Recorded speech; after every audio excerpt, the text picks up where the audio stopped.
My name's Jeremy Hanke, and I'm an independent game developer who's the father of 2 small children. And my wife and I love to play strategy card games, but we can't really play the ones we like to play with our kids. And there are way too many games that make an adult's brain feel like it's going to turn to mush. No offense to people who love Candyland. But we wanted to have a game for our family that was fun for everyone to play and that explored real-world animals. And as a child, I was fascinated by things like porcupines, whose quills can actually drill into the human flesh, to anglerfish, to all of these different animals. And I thought there would be a possibility to make a game that would let you have the powers of the real animals in the game itself. You wouldn't need to make magical things or things from another world. You could look at the very world we live in and show the wonder that kids tend to see things like animals and nature with in the game itself. And that when you have things that come out of the real world powering your game, that it makes the gameplay that much more intriguing. There are a number of different elements that make up Wild Wars. First off, we streamlined the way a strategy game functions. A lot of strategy games out there will have 5, 6, 7 different card types. We boiled the key cards down to just 3. Food sources, which allow you to buy things, animals, which require food to come to play, and objects, which can change elements in the game itself, whether it be giving abilities to animals or killing off other animals.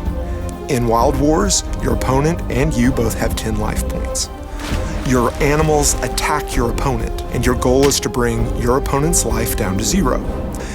The strategy becomes, when do you take damage yourself, and when do you potentially sacrifice an animal to stop your opponent's animals.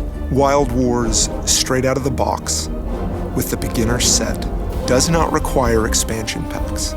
For parents who want to get their kids into the base version of Wild Wars, you're not going to have to spend extra money going out and adding to it. You buy 2 decks and they can fight against one another. For younger players, this is a great way to do it. Now, as your child grows and gets more advanced, you can add more advanced cards through booster packs. That allows your players to go through and augment their decks so that they reflect their personality. Maybe your kids really like flying animals. They could make a Sky Sea deck with flying fish and eagles to express themselves and to show their individuality. The sky really is the limit, and as they get more advanced, you can add 1, 2, and 3 star cards, which will take them fully into teenage years. As you move along, you can also get more complex packs that include generals. Generals change the gameplay for you by allowing you to have a representative that has special abilities.